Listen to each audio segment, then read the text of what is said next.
Muy bien, hermanos. Vamos a seguir trabajando sobre este asunto de vital importancia que es el carácter. El carácter no se puede transformar por esfuerzo humano. Tú puedes hacer lo que quieras para cambiar el carácter, no lo vas a lograr.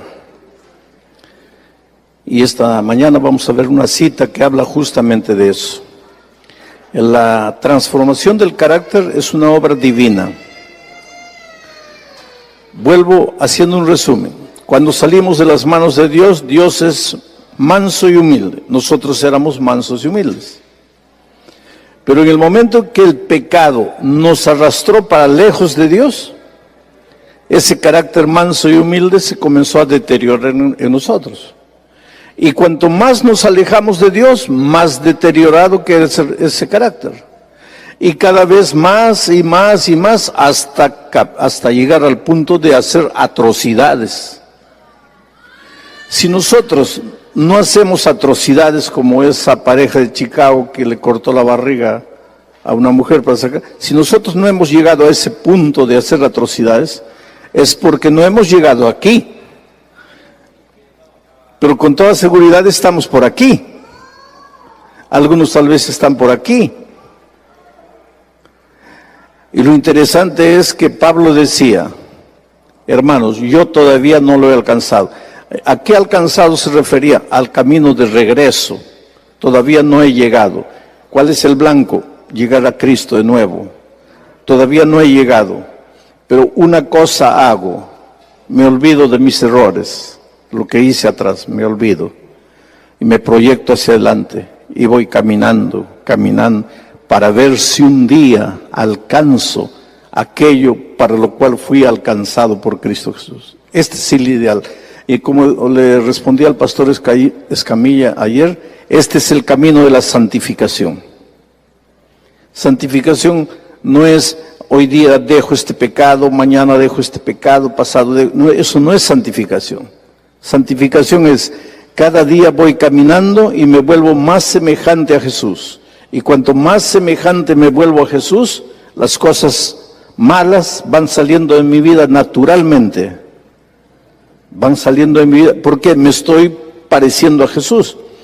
¿Qué dice Hebreos con relación a Jesús? Él vino, fue tentado en todo, pero no pecó. Si nosotros llegamos un día a ser semejantes a Jesús, seremos tentados en todo, pero no caeremos, porque somos semejantes a Jesús. Nuestro desafío es volvernos semejantes a Jesús. Entonces vamos ahora hoy día voy a correr un poco, ya sabemos, ya vimos todo eso. El problema del ser humano es el carácter. No era así cuando salió de las manos del Creador, porque cuando salimos de las manos del Creador, nuestro carácter era perfecto. ¿Cuál es el anhelo divino? No te separes de mí, quiero vivir contigo, quiero andar contigo. ¿Y por qué? Porque cada vez que yo ando contigo, si tú no te separas de mí, tu carácter va a ser un carácter bonito, lindo, no vas a tener problemas. No vas a tener problemas en la familia, ni en el trabajo, ni en la iglesia, ni con el vecino, con nadie. A veces nosotros tenemos problemas tontos, ¿sabes? El otro día un hermano viene y me dice, pastor, matar un gallo sería pecado. Esa pregunta me dejó así. ¿Matar un gallo sería pecado? Digo, ¿y qué gallo quieres matar? No, me dice, es que mi vecino tiene un gallo. Y yo tengo problemas para dormir. Yo duermo con mucha dificultad. Y cuando estoy conciliando el sueño, ya el bendito gallo a las 5 de la mañana está cantando. Y entonces yo le digo, pero ¿por qué no hablas con el vecino? Porque hay una ley. No sé si aquí, pero en el Brasil hay una ley. En un vecindario donde vive gente, nadie puede tener gallo. Gallos se tiene en el campo, no en la ciudad, en la urbe. Porque lógico, el gallo canta e incomoda a los vecinos. Entonces yo le digo, ¿por qué no hablas con tu vecino? No, me dice, mi vecino es tan buena gente que yo tengo miedo de si le hablo, lo voy a resentir, lo voy a herir. Y entonces, ¿qué piensas hacer? Por eso le estoy preguntando, pastor, Sería pecado si yo mato al gallo sin que el vecino sepa. Oye, ¿a qué punto llegamos en la vida que hasta el gallo es nuestro enemigo? Pues que nuestro carácter se deteriora por cualquier cosa. Y lo peor es que cuando nacemos, porque después que entró el pecado, ya vimos, Adán cuando salió de las manos de Dios era semejante al Creador.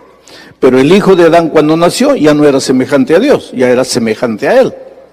Pero él ya tenía un carácter deteriorado, entonces el hijito pues le salió deteriorado, y el nieto más deteriorado, y el bisnieto más deteriorado. Ahora imagínense nosotros, pues por eso no somos felices en el matrimonio, ni como papás, ni como hijos, ni como miembros de iglesia, porque conocemos la doctrina, el sábado, todo maravilloso, pero el carácter nunca cambió, sigue siendo egoísta, malo.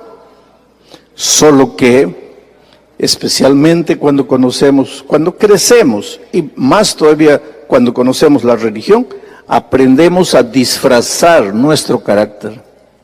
Seguimos siendo egoístas. Yo siempre les digo, ustedes ya me han escuchado eso, cuando somos niños, somos egoístas auténticos, nos mostramos egoístas, pero cuando vamos creciendo, aprendemos a disfrazar nuestro egoísmo.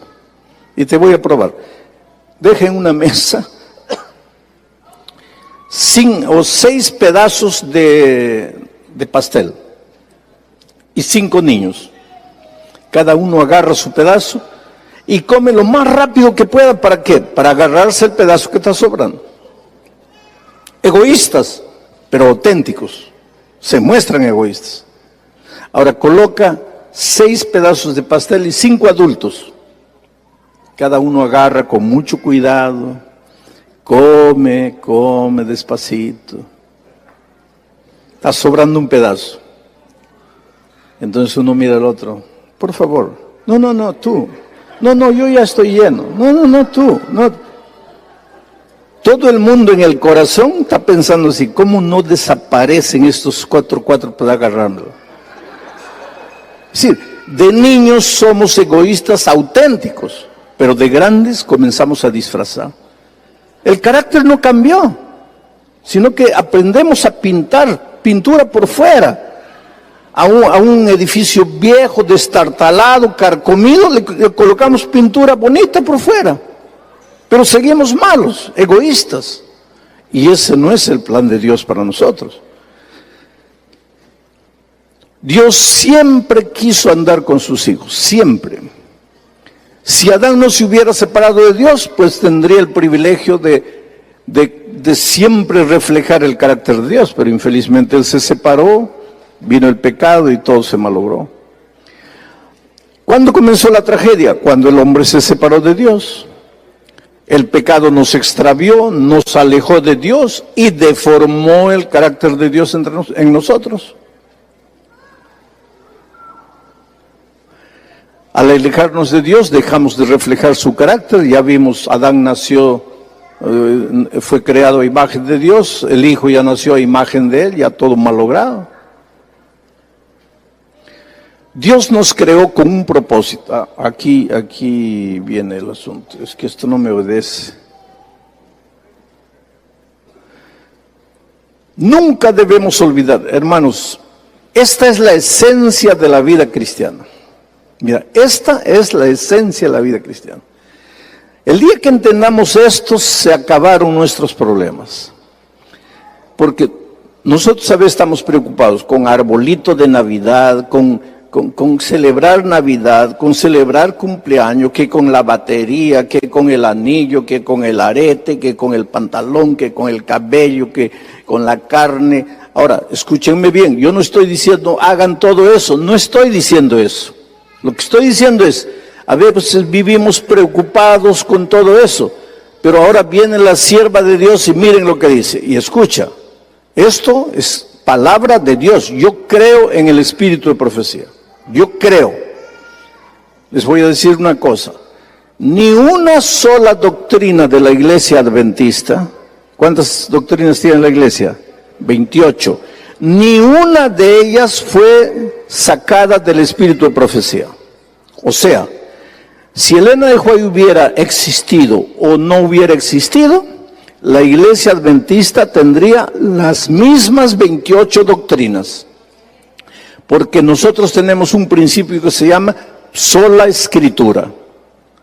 La Biblia y solo la Biblia le da fundamento a nuestra doctrina. Pero justamente una de las doctrinas es que Dios en el tiempo del fin manifestaría el espíritu de profecía. Y creemos que el espíritu de profecía se manifestó en la vida y la obra de Elena de White. Entonces yo creo en Elena de White. Y cuanto más leo sus escritos, más creo en ella. ¿Por qué? Porque nunca encontré una frase de ella que entre en contradicción con lo que la palabra de Dios dice. Y cuando ella estaba viva, dijo así: mis escritos no son una sustitución de la palabra de Dios. Mis escritos son una luz pequeñita que ayudan a alumbrar a la luz más grande que es la palabra de Dios. Hoy día muchos hermanos se olvidan de la Biblia y puro espíritu de profecía, espíritu de profecía. Si Elena de White estuviera viva, se moriría de nuevo de disgusto, porque nunca pensó ella que sus escritos serían sustitución de la Biblia y únicamente la Biblia. Pero yo creo en sus consejos, porque ningún consejo de ella está contra la palabra de Dios. Y uno de los consejos de ella, una de las declaraciones que me hace temblar a mí, es esta: nunca debemos olvidar que se nos ha puesto a prueba en este mundo. ¿Por qué estás aquí? Porque estás a prueba. ¿Y para qué? A fin de determinar tu actitud para la vida futura. Y si vas a ir al cielo, no es porque no celebraste Navidad, no es porque no comiste carne, no es porque nunca dejaste de ir a la iglesia. Si vas a ir al cielo, lo que va a determinar tu ida al cielo, ¿qué cosa es? Tu carácter. Entonces, no te concentres tanto en las cosas. Cambia de carácter. Pero tú no lo puedes hacer, Dios lo va a hacer. ¿Cómo? Eso es tema de toda la semana. Todavía no he entrado.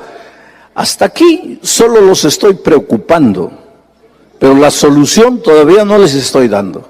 A partir del miércoles voy a empezar a presentar la solución. Porque si yo les pregunto, ¿y cómo se cambia el carácter? Caminando con Jesús, perfecto. ¿Y qué cosa quiere decir caminar con Jesús? Ahí ya se complican las cosas. Porque tú no puedes caminar con Jesús si no lo ves, si no lo tocas. No puedes. Pero hoy ya vamos a ir entendiendo. Entonces, nuestro carácter. Si hay una oración que tenemos que hacer toda mañana, toda noche, antes de dormir, es: Señor, ayúdame a cambiar de carácter. Señor, mata el toro que está vivo dentro de mí. Señor, no quiero ser así. Cúrame, sáname, estoy enfermo, Señor. Esa es la oración de todos los días. Ahora ya pensaron ustedes cómo sería si todos los miembros de la iglesia reflejaran el carácter de Jesús. Qué iglesia maravillosa, ¿no? Qué iglesia maravillosa. Bueno, vamos. Dios creó al hombre para que después de pasar por la prueba, ¿y cuál es la prueba? El carácter. La familia humana pudiera llegar a ser una con la familia celestial. El propósito de Dios era repoblar el cielo con la familia humana. ¿Por qué? Porque el cielo se había quedado vacío con la salida de la tercera parte de los ángeles. Cuando Dios creó al hombre, era su plan que los hombres se multiplicaran hasta alcanzar el número de los ángeles que habían salido. Ese era el plan de Dios. Y lo que iba a determinar si vamos a ocupar ese lugar o no, es nuestro carácter. Nuestro carácter. ¿Por qué Jesús todavía no ha vuelto? Entonces tú dices así, porque todavía no hemos terminado de predicar el Evangelio. ¿Por qué Jesús todavía no ha vuelto? Miren lo que dice aquí. Cristo espera con un deseo anhelante la manifestación de sí mismo en su iglesia. ¿Qué quiere decir eso? Pablo dice, el día que nosotros estemos escondidos en Cristo, voy a pedir a un hermano que venga para ayudarme con una ilustración. Ven tú, muchacho, tú que estás de short, ven. Solo para una ilustración, ven. Vamos a decir que Él es Cristo. Te estoy usando como un símbolo de Jesús. A partir de hoy día tienes que vivir la vida de Cristo. Hoy, en este momento, lo estoy usando como un símbolo de Cristo. ¿Ah? Yo soy un pobre pecador que me escondo en Cristo. Vamos a entender durante la semana qué es esconderse en Cristo. Pero para que ustedes entiendan, me voy a esconder atrás de Él. Ahora ya estoy escondido. Vamos a decir que este bendito hermano, ¿cómo te llamas?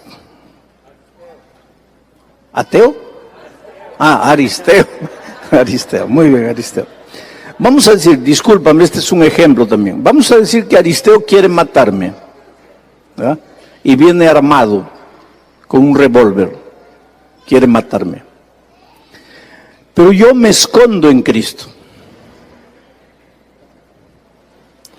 Solo que cuando tú te escondes en Cristo, la gente te ve a ti. Pero no eres tú, es Cristo. Tú tienes que aprender a vivir de una manera tal que cuando la gente te ve a ti, ve a Cristo. Eso es lo que dice ahí. Cristo espera con un deseo en adelante la manifestación de sí mismo en su iglesia.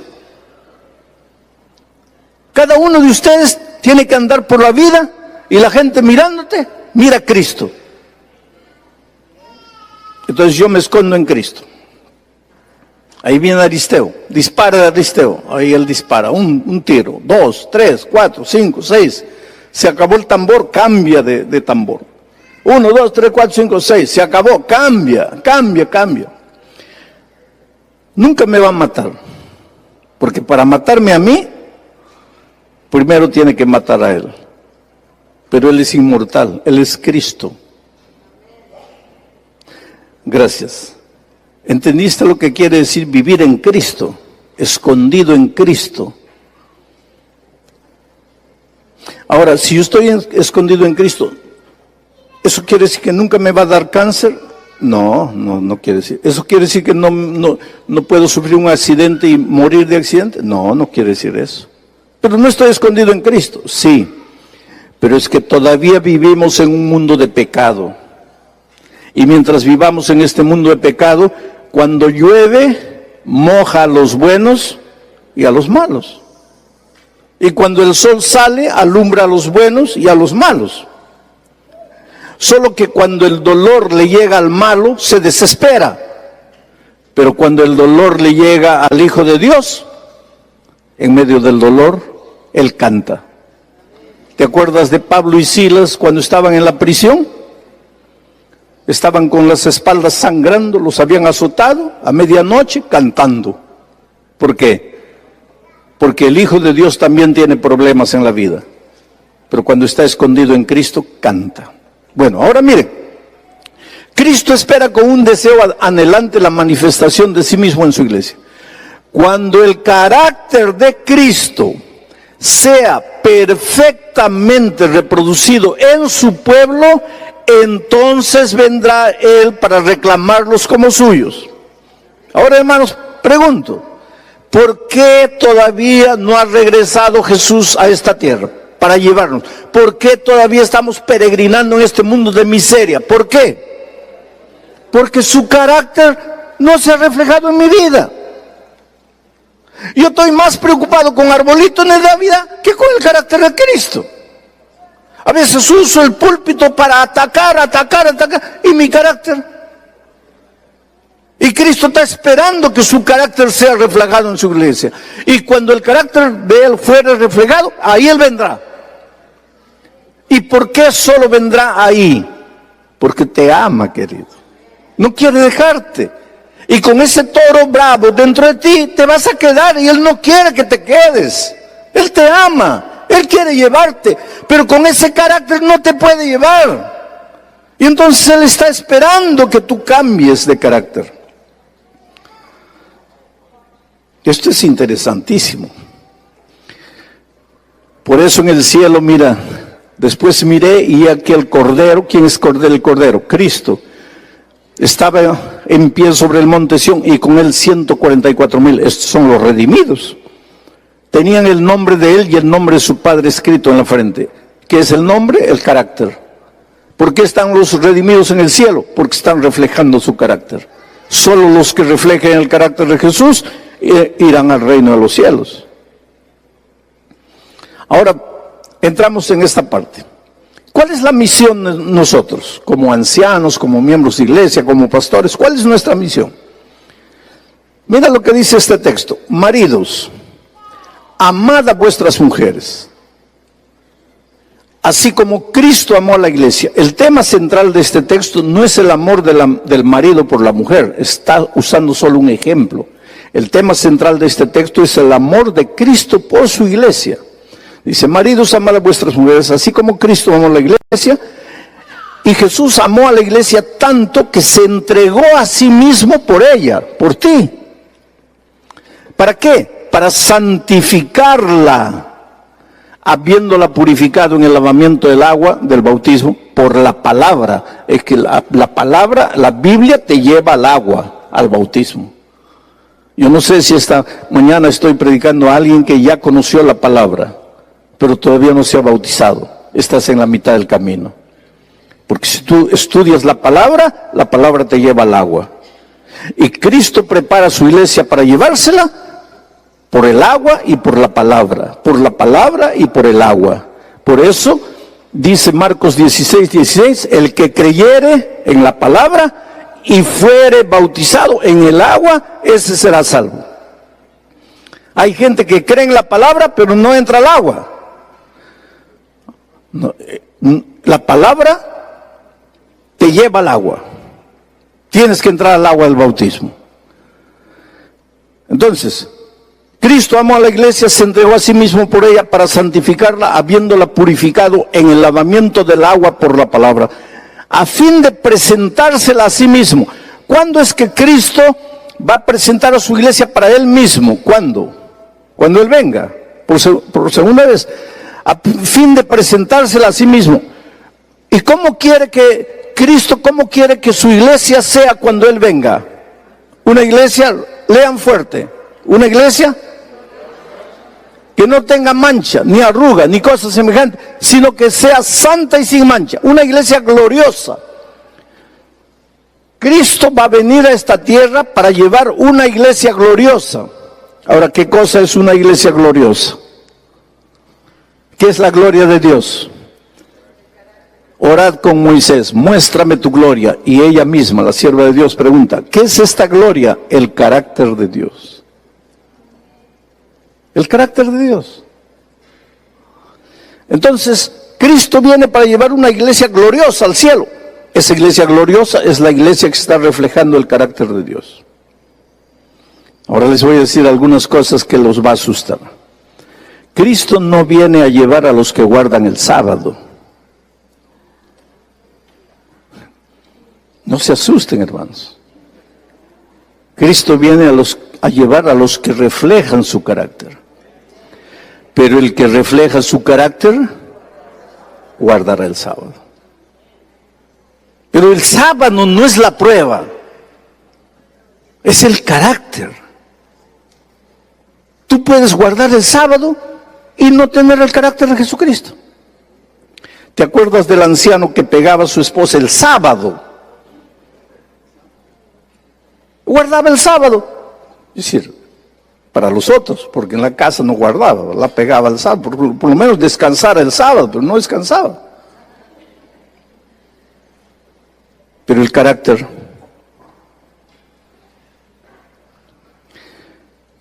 ¿Cuál es el aspecto del carácter que Jesús que más destaca, del carácter de Dios que más destaca. Juan 3:16, porque Dios amó al mundo de tal manera que lo que más destaca del carácter de Dios es que da. El egoísta toma. El que ha sido cambiado por Dios, da.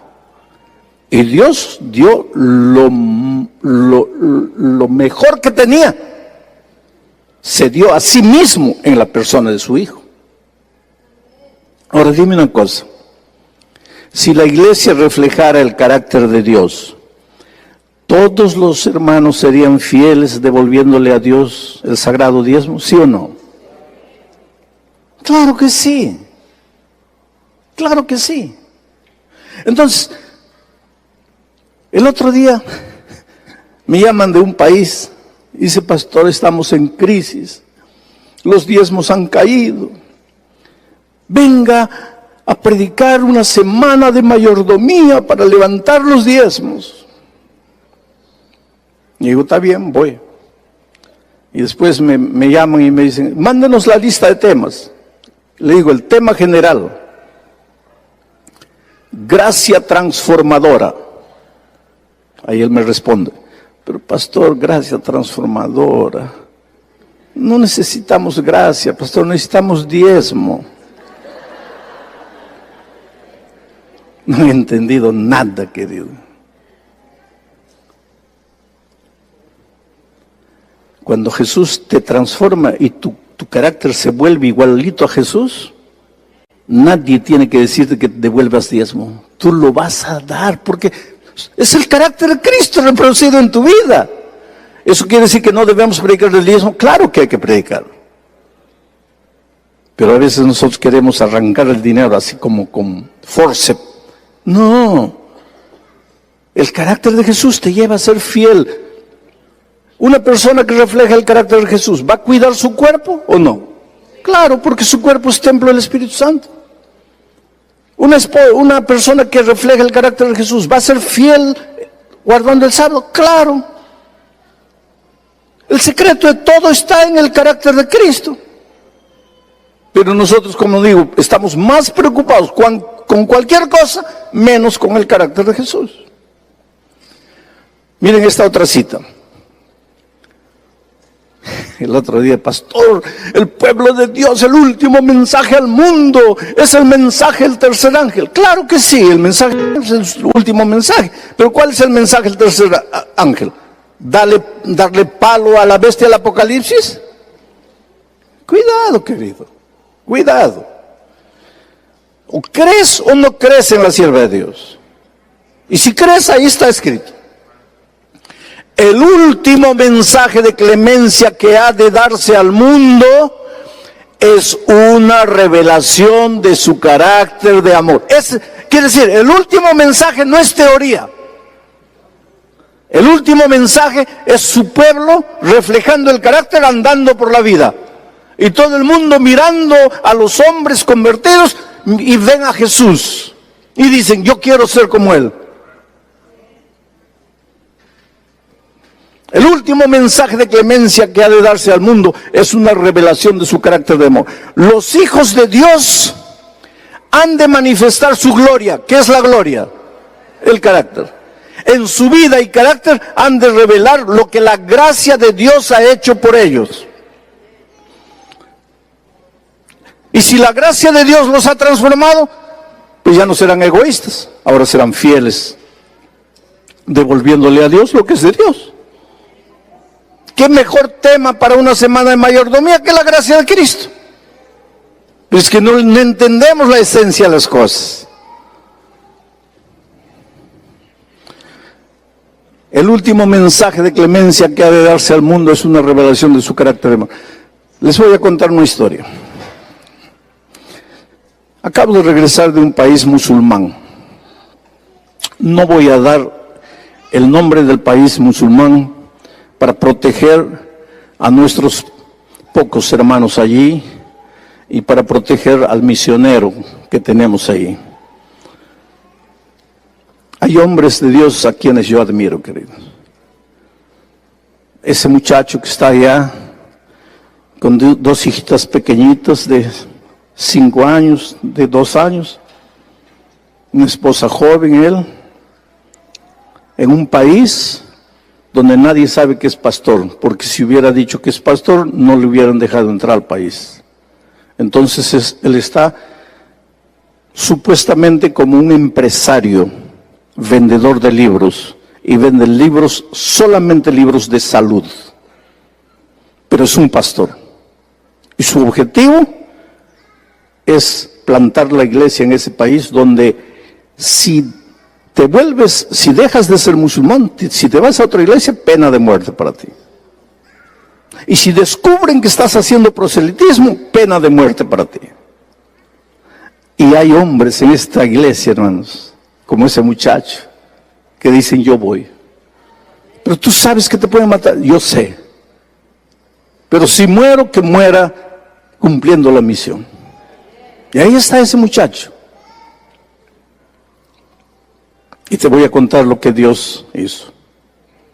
Porque no se puede, primero, ¿cómo hablas del Evangelio? Porque puede ser que hables del Evangelio a una persona sincera, que no te va a entregar, que va a querer escuchar el Evangelio. Pero si estás hablando a uno que inmediatamente corre y avisa, este es evangélico que me ha querido hablar, estás muerto. Entonces, ¿cómo habla? ¿Tú te das cuenta de lo difícil que es cumplir la misión allá? Y él llega allá y ora a Dios. Ahora Dios está convirtiendo a la gente solito, sin la participación de nadie. Yo escuché un testimonio de los más extraordinarios. Un musulmán rico, de mucho dinero, quedó medio desequilibrado mentalmente. Y lo internaron en un hospital psiquiátrico. Estaba alterado. Era un hombre duro, era un hombre malo. Malo con sus empleados, malo con la familia. Un hombre duro, pues no tenía a Dios en su vida. Pero era un musulmán, bien musulmán. Ahora estaba internado. Y una noche cuando está ahí en el hospital psiquiátrico, su vestido de blanco que se acerca y le dice, lee la Biblia. Pero él no sabía lo que era Biblia. Él nunca había oído hablar de la Biblia. Estoy hablando de un país musulmán. No estoy hablando de Nueva York. Al día siguiente se despertó alterado y le dijo a otro compañero, ¿qué es la Biblia? No sé. Fue donde el otro, ¿qué es la Biblia? No sé. Fue a otro y fue preguntando qué es la Biblia, nadie sabía. Pero una enfermera que trabajaba ahí escuchó la pregunta, ¿qué es la Biblia? Y ella le dijo, la Biblia es el Corán de los cristianos. ¿Cómo Corán de los cristianos? ¿Los cristianos tienen Corán? Entonces ella le dijo, no, así como nosotros tenemos el Corán, los cristianos tienen un libro sagrado, que es la Biblia, es el Corán de ellos. ¿Y dónde puedo encontrar una Biblia? Bueno, aquí pues difícil. ¿Dónde vas a encontrar Biblia? Aquí no hay Biblia. Entonces al final de semana, cuando el hijo lo visitó, él le dijo, hijo, consígueme una Biblia, encuéntrame una Biblia. ¿Pero qué es Biblia? Es el Corán de los cristianos. Pero sal ahí, pregunta a tus amigos, alguien vas a encontrar. Pero el próximo domingo que vengas a visitarme, tráeme una Biblia. Y no es que el hijo pues movió cielo y tierra y encontró por ahí una Biblia. Y llegó con la Biblia, escondida, y se lo entregó. Y ahora él comenzó a estudiar la Biblia, comenzó a estudiar, a leer la Biblia. Y se dio cuenta de una cosa, que las enseñanzas del Corán, porque él conocía muy bien el Corán, eran muy parecidas con las enseñanzas de la Biblia. Y es impresionante eso, porque yo acabo de escribir un libro sobre las profecías de Daniel, pero para musulmanes. Si uno de ustedes me lee ese libro, va a decir, ese pastor Bullón no sabe nada de profecía. Es que no fue escrito para cristianos ni para adventistas, fue escrito para musulmanes. Y para escribir el libro para musulmanes, yo tuve que leer la teología musulmana, leer el Corán, leer a los teólogos musulmanos. para adaptar las enseñanzas bíblicas a la teología musulmana. Y ese libro fue escrito para la Asociación General. En este momento está siendo traducido para comenzar a ser distribuido en el árabe y en inglés. Y seguramente en inglés les va a llegar a ustedes. Pero recuerden que ese libro no fue escrito para cristianos ni para adventistas, sino para musulmanes, para traerlos a ellos para Cristo. Bueno, y ahí yo me di cuenta que el Corán tiene muchas de las enseñanzas de la Biblia, inclusive del sábado. ¿Se acuerdan de esa historia que un hombre fue a buscar leña un sábado y fue apedreado? Eso está en el Corán. Sí, es impresionante. Y entonces ese hombre comenzó a leer y dijo, pero ¿qué pasa? Esto es impresionante. Solo había una diferencia. Cuando leía el Corán, se desesperaba, se atormentaba, enloquecía. Cuando leía la Biblia, sentía paz en su corazón. Porque en la Biblia encontró la historia de un Dios que se hizo hombre y vino a morir por el hombre. Y vino a salvarlo, y vino a hacerlo de nuevo. Y eso le daba tanta paz. Y fue sanando, y cada vez la familia venía a visitarlo, lo encontraba más lúcido, más sano. Y un día el médico le dijo a la familia, ya pueden llevárselo, aquí ya no va a mejorar más, ya pueden llevárselo. Y se lo llevaron a la casa. Y en la casa leía la Biblia todos los días, de mañana, de noche, de día, leyendo la Biblia. Y la familia comenzó a pensar, la locura ahora le ha dado por la Biblia.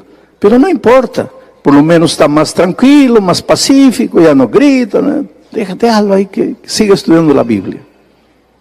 Pero entonces encontró la verdad del sábado. Y encontró, el Espíritu lo fue guiando, a él nadie le dio estudios bíblicos. Él encontró que hay un remanente en el libro de Apocalipsis, y ese remanente guarda el sábado, guarda la ley de Dios. Y él dijo, Dios mío, hay una iglesia, es tu iglesia en esta tierra, es la iglesia que guarda el sábado, ¿dónde está esa iglesia? Salía a la ciudad, caminaba por las calles, pero nadie sabía de esa iglesia que guarda el sábado. Lógico, en un país musulmán no había, pues. Y un viernes de noche se arrodilló y oró, Señor, mañana es sábado. Él no sabía que el sábado comienza la puesta del sol, nada de eso todavía. Pero dijo, mañana es sábado. ¿Dónde está tu iglesia? Y esa noche vuelve a soñar. El mismo hombre que le dijo, lee la Biblia, aparece de nuevo en su sueño. Y le dice, calle tal, número tal. Y él estaba medio dormido así, pero se despertó, agarró el lapicero, papá, escribió y volvió a dormir. Al día siguiente dijo, pero qué sueño extraño, fue un sueño. Pero cuando mira la mesa, ve escrito ahí, y dijo, no, entonces es verdad. Era sábado. Se vistió, agarró la dirección y fue a buscar la calle tal, número tal, y la encontró. Pero era una casa cerrada. Era una casa cerrada. Nadie veía nada. Se quedó en la esquina parado. Y de repente aparece un joven negro. Ahora miren cómo son las cosas de Dios. Países africanos mandan a sus jóvenes becados a estudiar en la universidad de ese país musulmán. Muchos jóvenes. Y de repente allá en la universidad descubrieron que 17 de ellos son adventistas. Y entonces dijeron, oye, tenemos que reunirnos para guardar el sábado. Pero como está prohibido, como ellos corren pena de muerte si se reúnen, decidieron reunirse en la casa de uno de ellos, escondidos. Entran disimuladamente uno, después otro, sin hacer sospechar. Y pasan todo el sábado, comen ahí todo. En la noche cada uno se va. Entonces este musulmán estaba parado en la esquina mirando. Y de repente ve a uno entrando. Moreno, un muchacho negro, africano. De repente otro negro. De repente otro. De repente otro. Después ya nadie más entraba. Ahí él fue y tocó la puerta. Y una muchacha le abre, y cuando le abre y ve al hombre, el espanto se dibuja en su rostro. Porque la muchacha pensó, ya nos encontraron, ya nos descubrieron, ahora estamos muertos. Pero él dijo, no, disculpa, yo estoy buscando la iglesia que guarda el sábado. ¿Cómo se encontraron? Se abrazaron, lloraron, alabaron el sábado todo. La vida de este hombre malo, cruel, abusivo con sus empleados, con la familia, cambió. Ahora vamos a la cita. El último mensaje de clemencia que ha de darse al mundo es una revelación de su carácter de amor. El carácter de Cristo comenzó a reflejarse en la vida de este hombre. Y así como Juan, el hijo del trueno, comenzó a transformarse en el discípulo del amor. ¿Y tú quieres saber?